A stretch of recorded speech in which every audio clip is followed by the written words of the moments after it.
cultura, ¿cómo se debe compatibilizar observación y evaluación?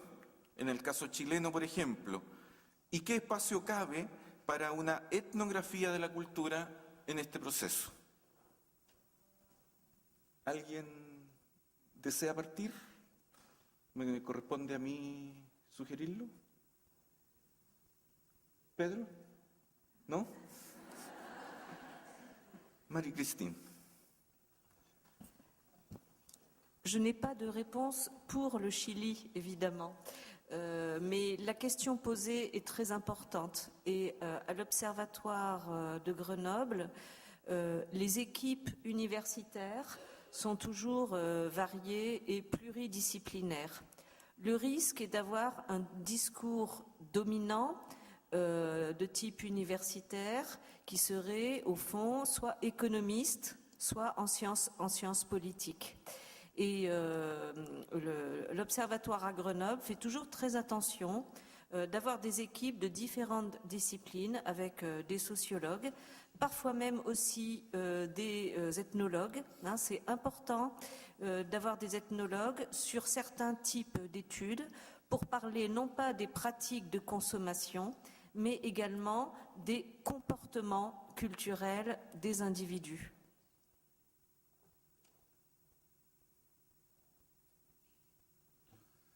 Bueno, primero,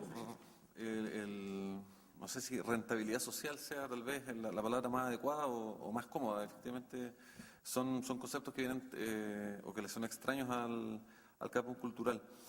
Efectivamente, y como lo señalamos anteriormente, cualquier avance o metodologías que nos permitan conocer desde otras perspectivas los componentes del campo cultural a nivel social, etnográfico, económico, son bienvenidos. El día domingo aparecía en el Artes y Letras, por ejemplo, un reportaje sobre el maletín literario. Era una iniciativa que, si me preguntan a mí hoy, yo podría efectivamente apostar por repetirla. Creo que en la lógica general tiene un objetivo bastante sensato. No obstante, en la falta de metodologías y dentro de su diseño, incorporar una evaluación y seguimiento de esa iniciativa, hoy nos hace imposible señalar si fue una buena o una mala iniciativa cultural. Y lamentablemente cae un manto de duda sobre ello. Y en ese sentido, eso podríamos catalogarlo como negativo, no así la iniciativa. Una etnografía cultural del país evidentemente podría ser un instrumento que nos podría dar una serie de información bastante relevante y que podría ser uno más de las herramientas que complementen los sistemas de información y medición en el ámbito cultural. A ver, yo entiendo que cuando el preguntante habla de rentabilidad social, lo que está intentando es pensar no únicamente en términos económicos, en términos econométricos.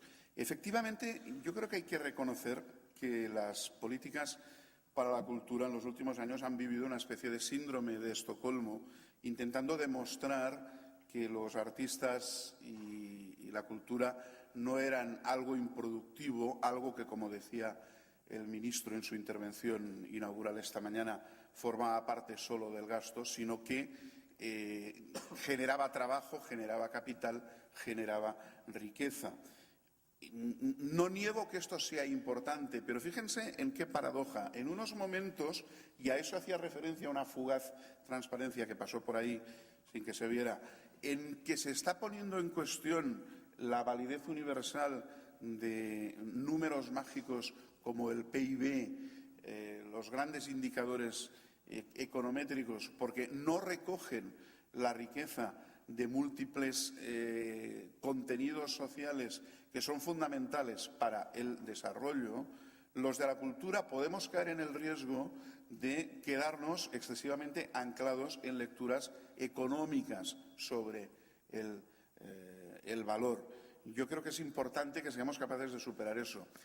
Por poner un ejemplo que creo que es muy claro y muy contundente, estoy pensando en un economista como Richard Florida, que hace ya algunos años ha publicado varios libros muy polémicos sobre las clases creativas y por qué los creativos se sienten atraídos hacia un lugar y hacia no otro lugar. En el fondo, en sus análisis, que son análisis con consecuencias económicas, algunos de los factores de atracción de la clase creativa fundamentales tienen que ver con elementos que no son otra cosa que expresiones de la cohesión social. Él habla de las famosas 3 Ts, la tecnología, la tolerancia y el talento, como 3 factores fundamentales que a la larga consiguen producir riqueza.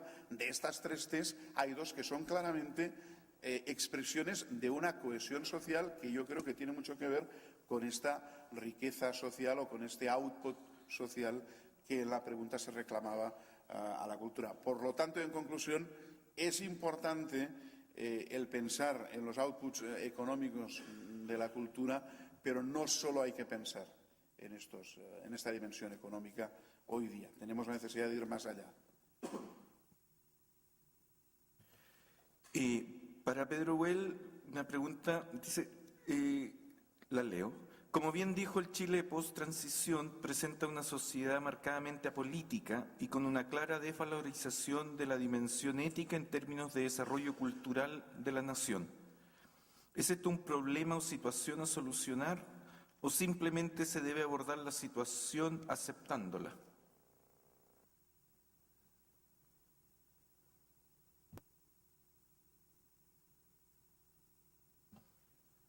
Vaya pregunta.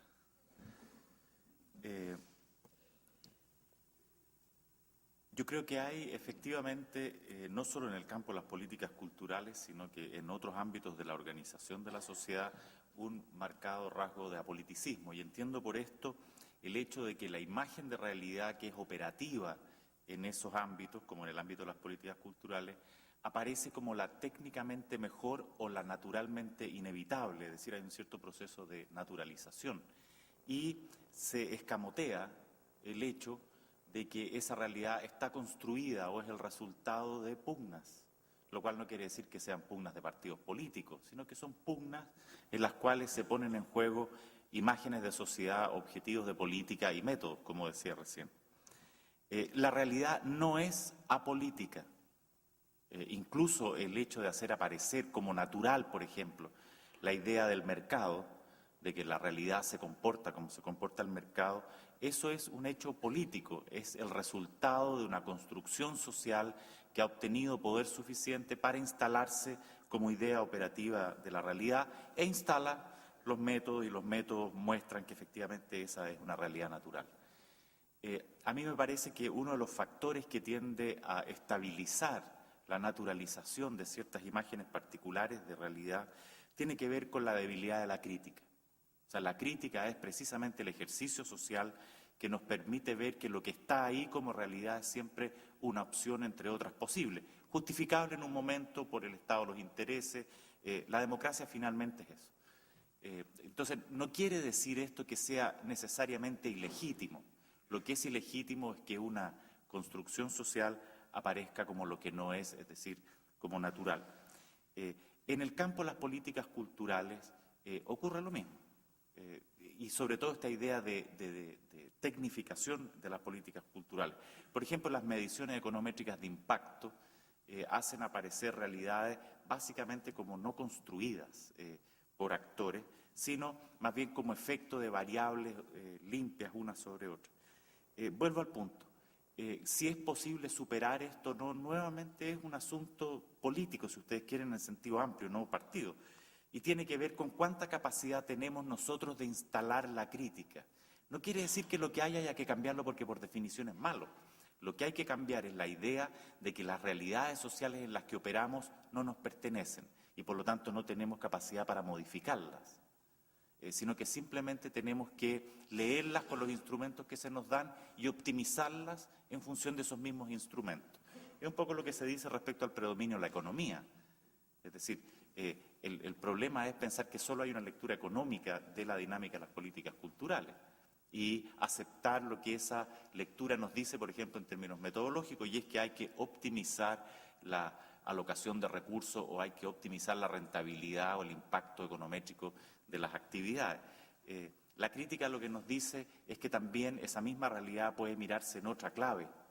Y bueno, es razón de la democracia y de la disputa social cuál es la clave que como sociedad queremos mirarnos a nosotros mismos como sociedad. Finalmente eso es la democracia, es el arte de decidir con qué anteojo queremos mirarnos. Se han cumplido los 10 minutos que teníamos para esto. Han quedado un grupo grande de preguntas fuera. Ya se las vamos a entregar, como les anuncié, a los expositores para que las puedan contestar. Van a estar también solo una pifia, porque realmente las preguntas que estaban aquí daban para otro panel. El tiempo es el tiempo, los organizadores me presionan, yo ni siquiera formo parte del equipo de organizadores, pero tengo que cortarlo, pero me parece que debo hacerlo felicitando y agradeciendo a los expositores por la mesa que nos han dado, por su disposición a compartir conocimientos y experiencias con nosotros y a expresarles el deseo que esta misma exposición se pueda prolongar al rato del break ahora que vamos a hacer. Muchas gracias.